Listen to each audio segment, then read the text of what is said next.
"You're coming home with me," the lone rancher said after her in-laws shaved her head. I almost didn't stop. That's the thing I keep coming back to. If I'd been an hour earlier, if the creek hadn't flooded the low crossing and sent me the long way around through Harlan's Gulch, I would have ridden right past the Delacour spread without so much as a glance at the gate. But I came through the gulch, and that put me on the high road, and the high road runs along the north fence of what used to be Cutter Delacour's ranch before Cutter went and got himself thrown by a horse and broke his neck 3 springs ago. I heard them before I saw them, men's voices, rough and pitched for show, the kind of noise men make when they want someone to know they have the power to make noise. I pulled Hatch up short and looked through the cedar post fence. There were 4 of them, the 2 Delacour brothers, Milt and Roy, and 2 men I didn't know, big-shouldered types, looked hired. They had a woman in the yard. She was on her knees in the dirt with her hands held behind her by one of the hired men, and Milt Delacour was standing over her with a pair of shears like you'd use on a sheep. Not scissors, shears. Her hair was long and black, and Milt had a fistful of it. Roy was watching with his arms crossed, pleased as a man who's won something. I sat on Hatch for a moment, just sat there. I'm not a man who looks for trouble. I want to be plain about that. I had 40 head of cattle to water, a fence line that needed walking, and a hip that had been aching since February in a way that didn't seem to have any interest in stopping. I was 56 years old. I had been alone on that ranch for 11 years since me passed, and I had gotten good at keeping my eyes aimed at the ground in front of me and my opinions to myself. But Milt Delacour put those shears to that woman's hair, and I heard the sound they made, that hard, tearing crunch, and something in my chest went still and cold in a way I recognized. I know that feeling. It means I've already decided. I came through the gate without calling out. Just rode Hatch right up into the middle of that yard, and by the time any of them thought to say something, I was already down out of the saddle and standing between Milt Delacour and the woman. Milt looked at me the way a man looks at a fly that's landed in his coffee. "Harlan Briggs, you got business here." "Not with you," I said. The woman was still on her knees. I could see what they'd done already, long strips of black hair in the dirt around her, a patch above her left ear shaved down to the skin. She was shaking, but she wasn't making a sound. That steadiness, even then I noticed it. "This is a family matter," Roy said. He'd uncrossed his arms. "Cutter's widow owes this family the deed to the north pasture. She's been refusing for 8 months. "So you're taking it out of her head," I said. "We're reminding her of her place." I looked at the woman then, really looked. She had dark eyes, almost black, and they were fixed on something past me, not the Delacours, not the yard, past all of it, like she was somewhere else in her mind, waiting for this to be over. Her jaw was set so hard I could see the line of it from the side. There was a thin cut along her cheekbone, fresh. She had on a gray dress that was torn at the shoulder, and her feet were bare in the dirt, and she had nothing. Not a coat, not a shawl, not a horse, nothing. "What's your name?" I asked her. She focused on me. It took a second. "Neela," she said. "Where's your people, Neela?" "Gone," she said it flat, like a fact she'd long since finished grieving. "My father's in Sonora. My mother's dead. Cutter's family is the only family I've had for 6 years." I looked back at Milt. "The deed, is it rightfully hers?" He started to bristle. "It was Cutter's land and Cutter's gone." "Is the deed in her name?" Silence. "I'll take that as a yes," I said. Roy stepped forward. He was bigger than Milt, thicker through the chest, and he had the look of a man accustomed to that being enough. "You need to ride back out that gate, Harlan. This is between us and her." "I know what it is," I said, "and I know what it isn't. It isn't legal, it isn't right, and it's done." I turned to Neela. "Can you stand?" She looked at me. Those black eyes steady and careful, reading me the way a person reads a contract, looking for the clause that costs her. "I don't need your pity," she said. "Good," I said. "I'm not offering any. I'm offering a roof and a meal and a ride out of this yard. What you do after that is your business." She stood. The hired man let go of her arms, not sure enough of himself anymore to hold on. She stood up straight, and she was taller than I'd thought, and she didn't look at Milt or Roy when she stood. Just looked at me. "All right," she said. I put her up on hatch, and I walked out of the Deliker yard with her on my horse, and the four of them standing there watching. Milt said something as I went through the gate, something about me regretting it, about her being trouble, about Cutter having said so himself. I didn't answer. I kept walking. I've learned over the years that answering is usually the mistake. Not answering is what unsettles them. It's 30 minutes ride from the Deliker place to my ranch at an easy pace. I walked it, leading Hatch, because my hip hurt and because I wanted to give Neela time to settle. She didn't talk much on that ride, a little. She asked me my name and I told her. She asked how I knew Cutter and I told her I didn't, not really. We'd nodded at each other in town, that was all. She was quiet after that for a while. Then she said, "They've been doing this for 2 months." I didn't say anything. Not the hair. Other things, moving the boundary markers, turning her cattle out, sending men at night to make noise at the house. She paused. The hair was because I went to the land office last week. I thought about that. How'd that go? The clerk told me to come back with a man who could speak to the matter. Her voice stayed level when she said it, but just barely. I thought about the land office clerk, Harold Birch, 50 years old, liver spots on his hands, afraid of his own shadow, and felt a dull contempt I've felt toward men like him my entire life. Men who arrange themselves into positions of small authority so they can refuse things to people who have less than them. "We'll go back," I said. "You don't have to." "I know I don't." We came down out of the cedar country into my valley. It's not much to look at from the high ground, low grass this time of year, the creek showing as a dark line through it, the house and the barn and the 2 outbuildings squared up small in the flats. But it's mine. 11 years I've had it, 6 before that with me. I know every wet spot in the north field and every stone in the creek bed, and I know where the soil goes shallow and where it holds water and where the early grass comes in. I know this land the way you only know something when you've worked it hard enough that it starts to work back. She looked at it from the ridge for a moment before we went down. "It's good land," she said. "It is. Flat. Good drainage from the ridge." I looked at her. "You know land." "Cutter's ranch was 300 acres, she said. "I ran it for 2 years while he was sick." She said it without brag, the way you say a thing that's just true. We went down to the house. I gave her the spare room, the one me had used for sewing. It still had me's curtains, blue cotton gone a little gray from the light, and a bed with a quilt that me's mother had made, and a window that looked out over the south field. Neela stood in the doorway looking at it and didn't say anything. I told her where the wash basin was. I told her there was food on the stove.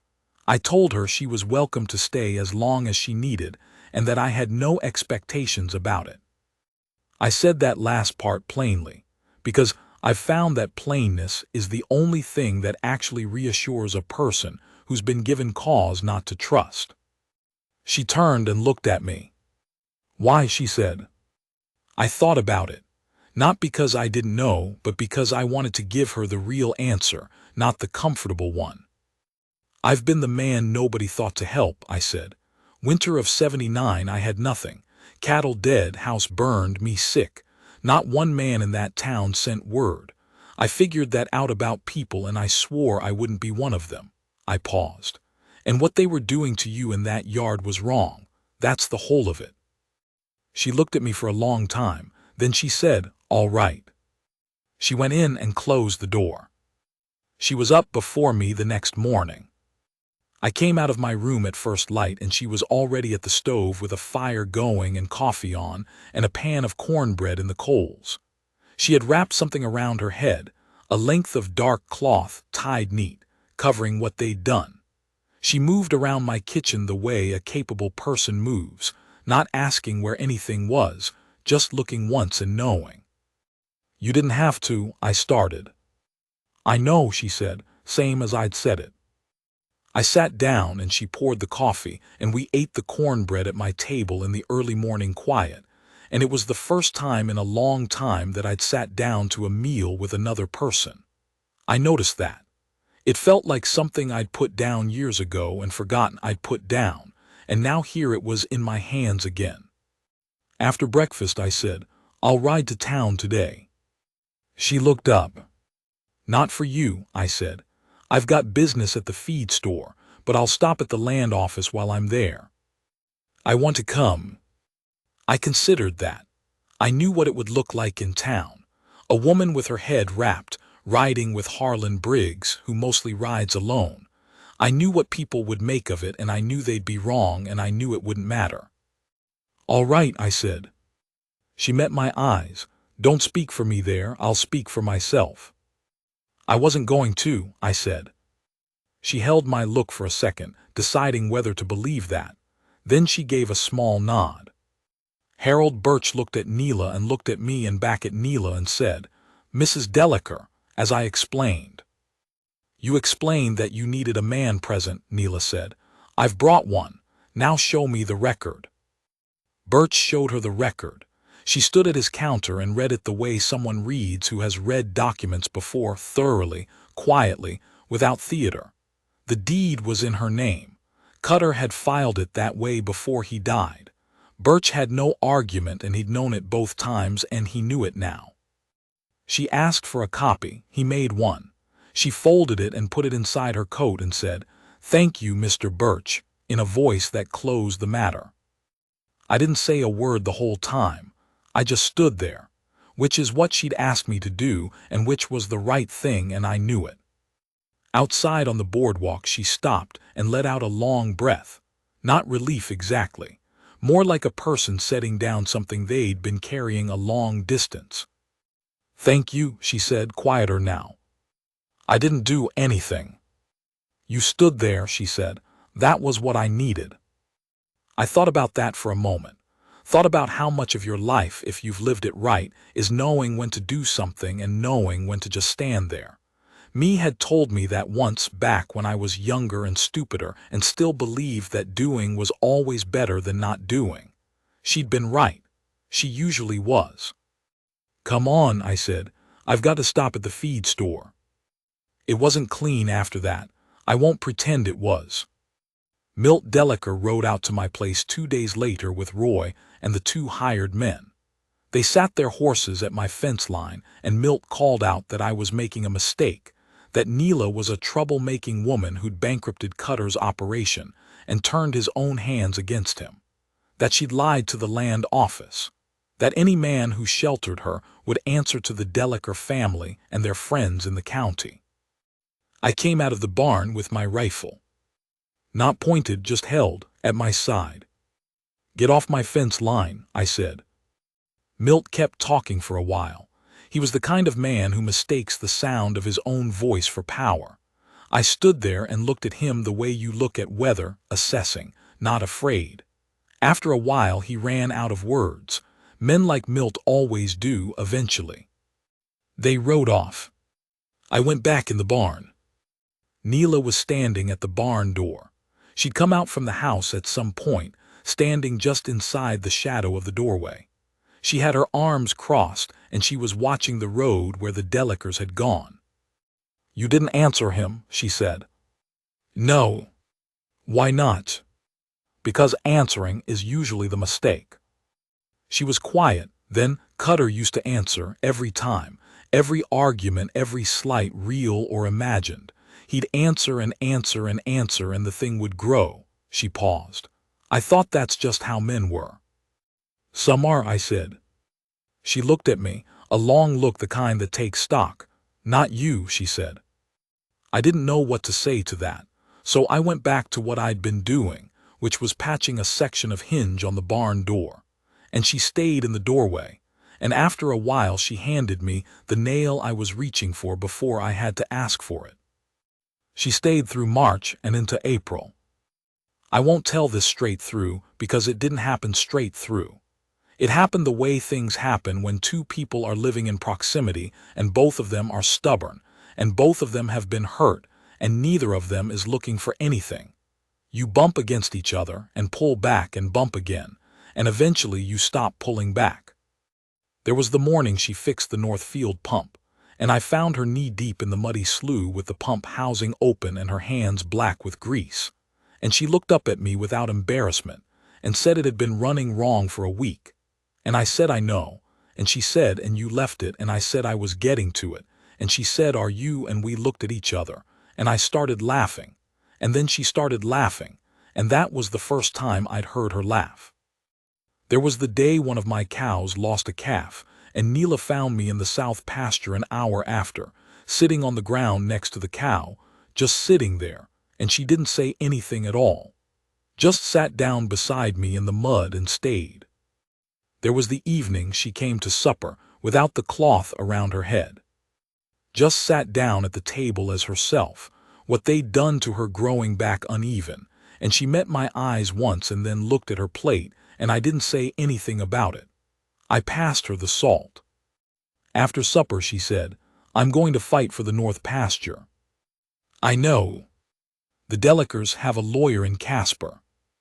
All right. It'll take time and money, and it won't be quiet. No, I said, probably not. She was looking at the table. You've already done enough, more than enough. I could find another arrangement. Neela, I said. She looked up. Do you want to go? She didn't answer right away. In the lamplight her eyes were very dark.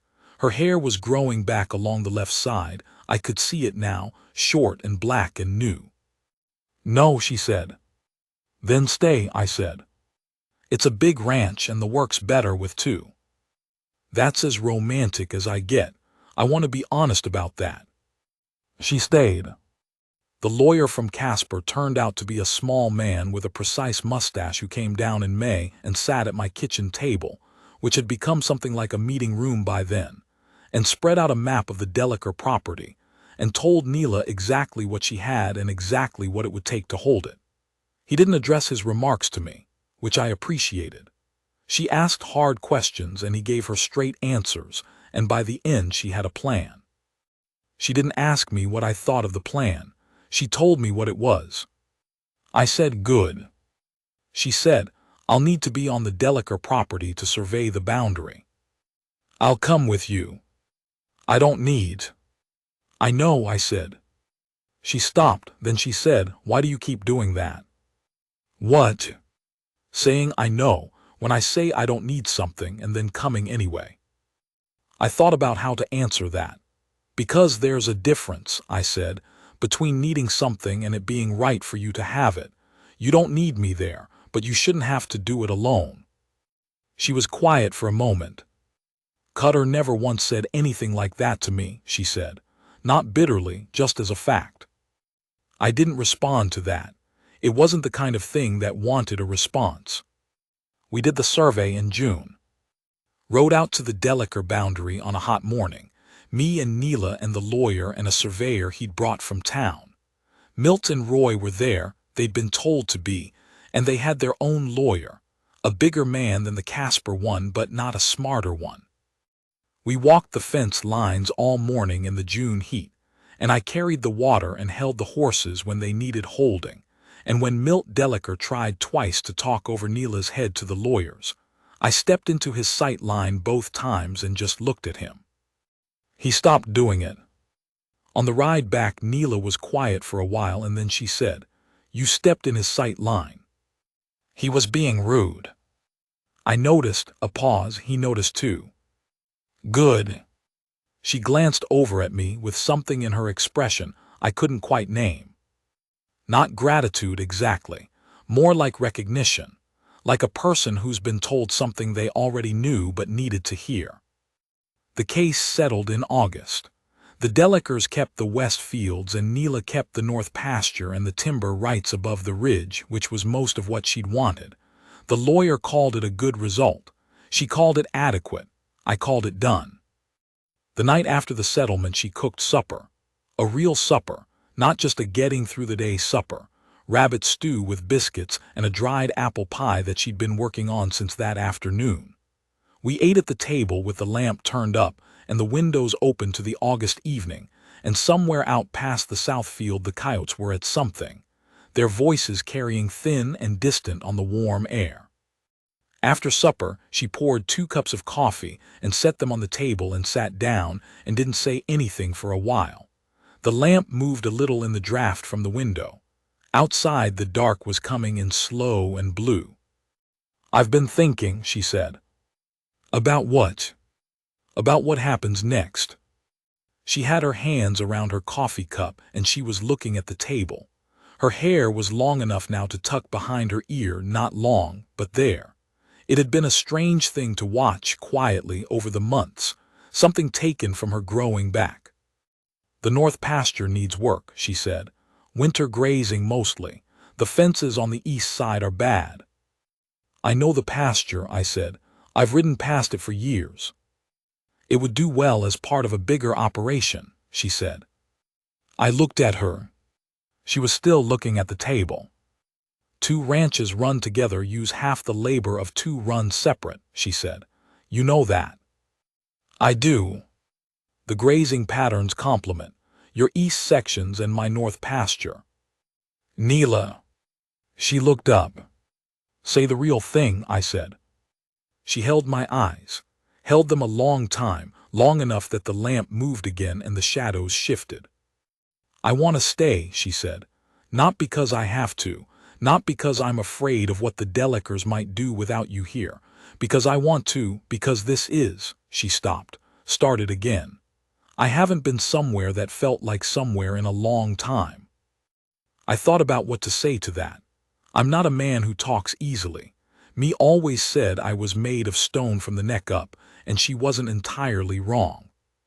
But I've found that sometimes the truest thing you can offer a person is just to let them see that what they've said landed.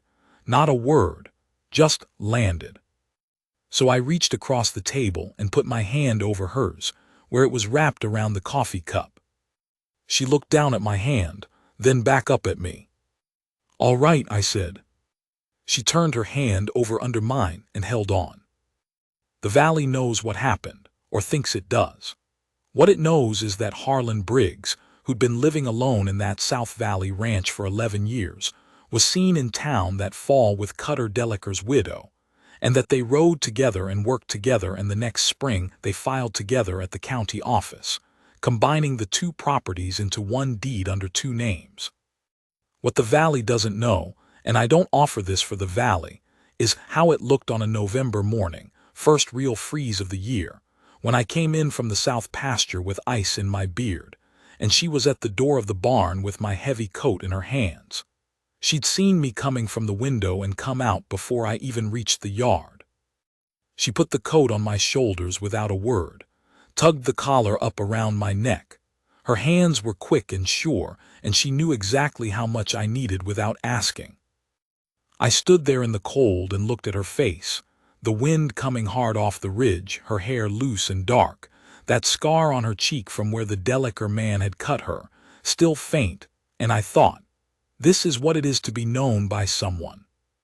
Not noticed, not used. Not tolerated. Known. She looked up at me and something moved through her expression, not softness exactly, because she's not a soft woman, but something open.